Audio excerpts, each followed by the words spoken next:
the legendary Dr. Rick Schavone.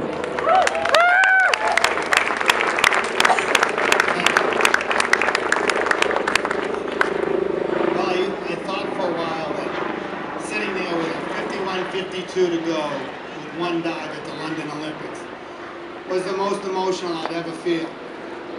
Sorry, Cass, but this has us crumped a little bit. So, to start, I'll do the mundane thing and say the thank yous that I need to thank. After working here 36 years, I can't guess the number of people that have impacted me, befriended me, helped me. So, I'll start by thanking everybody I forget, because I'm sure I'm going to forget some people. But let's start with, I thank Stanford University. People, I came here for Stanford, many of you came here, and the age groupers were allowed to use the pools here at Stanford. So without Stanford, none of this would have ever happened. So I thank Stanford University. I thank my athletic directors, Andy, Ted, Bob, and Bernard, and immediate one, Earl, who's been my direct supervisor for years. We could have never done this without their support. In 1975, when I came out here to do my PhD, I got on campus about 4 o'clock. And I had read all the stuff about it, knowing that winter months were going to be in the low 50s or low 60s. So I spent 2 hours walking around campus looking for the indoor pool. Well, I haven't found it yet. Well, what I did find was 2 1s, 2 3s over there with no hot water on swimming water, no porta pits, no trams. And we could have never built what we built here without a great deal of support from the athletic department and the administrators that have helped us. So I thank them. While I'm talking about that, there are 2 people that without a doubt has made more impact on Stanford diving than any of us here, and that's the Moss family. In 2000, we built this facility with their help and their dreams. Not only did they give us the money to build the facility, but they wanted their dream to be held, which was to make diving a major community sport in the peninsula. And I think with the help of the diving coaches that have worked for us over the last 10, 14 years, and these facilities, we've done that. So we all are completely indebted to the Mosses. I'd like to also thank my swimming coaches. The marriage between swimming and diving on the college level is not an easy marriage. There's a lot of up and downs, a lot of give and takes. But they allowed us to have some autonomy and to develop a great diving program, believing that if the program is great, we'll score a lot of points in swimming and diving meets. So I thank all the swimming coaches here that have helped us and supported us in developing this program. Another quick story, when I first got here and took over after coming back from Princeton, I had my first interview ever.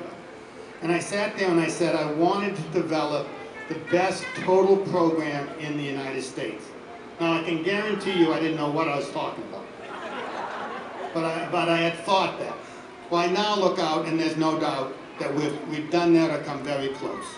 We've got the top college program in the country, one of the largest and most financially sound age group program in the country, and definitely the largest and best master's program in the country. So that dream has come through, and none of this would have happened without our administrators and our swim coaches. I'd like to thank all the aquatic people, the assistant swimming coaches, people like that were my friends, the maintenance people. They made it fun here to work. They listened to me complain. They were there to support and cheer for us, so I thank you all. Let me think. Frank and Terry, he was right. He is my best friend. We met the day, he said he met with Skip. I'm kind of hurt by that because he met with me that day too. So I don't know why I wasn't included in the greatest day in Stanford history. But anyways, there'd never been a holiday, a birthday, athletic event, a summer vacation that Terry and Frank haven't invited me along as a family member. And to a bachelor, that's invaluable. So I'll never be able to thank them enough, so thank you. Let me think. All my friends are here, people that have been special to diving. I thank you. I hope I've got as many people as I can think of right now. So now I have to thank you people, the Stanford family.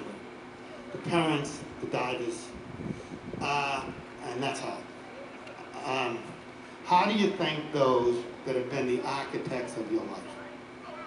How do I show the appreciation for the life and journey that you've made possible?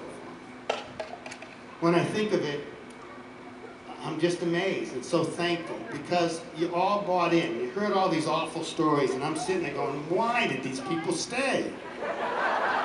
And yet you did. I mean,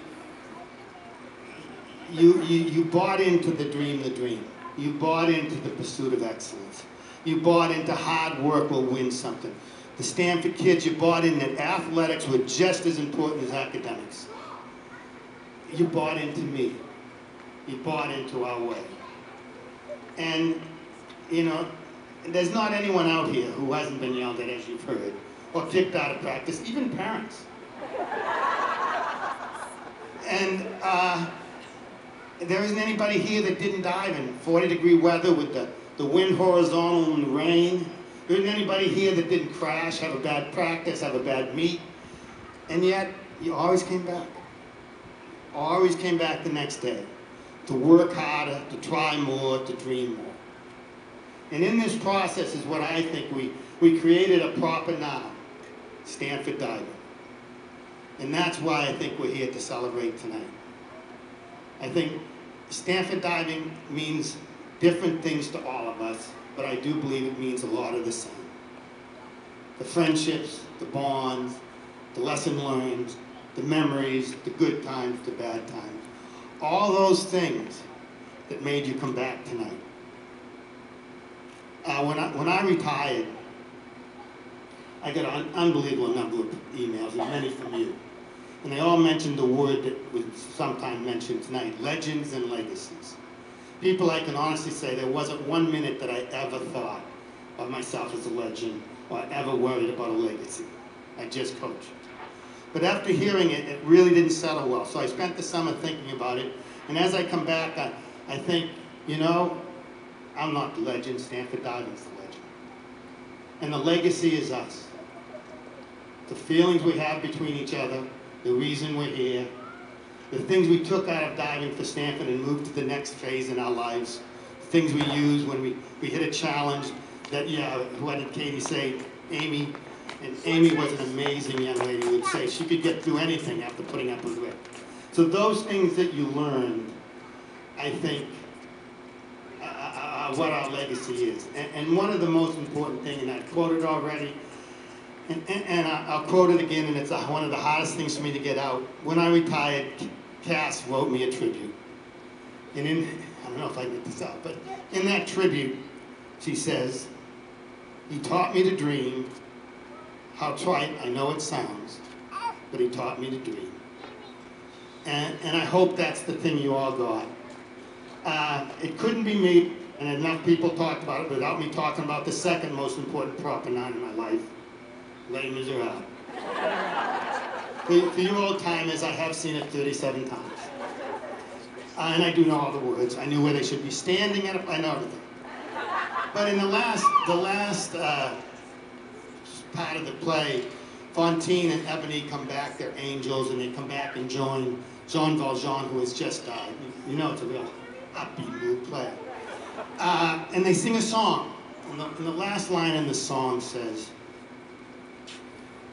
"When you love someone, you touch the face of God." Now, I'm not going to be melodramatic and try to analyze what Victor Hugo meant and relate it to tonight or Stanford Diving. But I am going to say that the life I've lived, the loves I've felt, the memories I have from Stanford Diving is as close in this life that I'll get to what I think Victor Hugo was trying to say.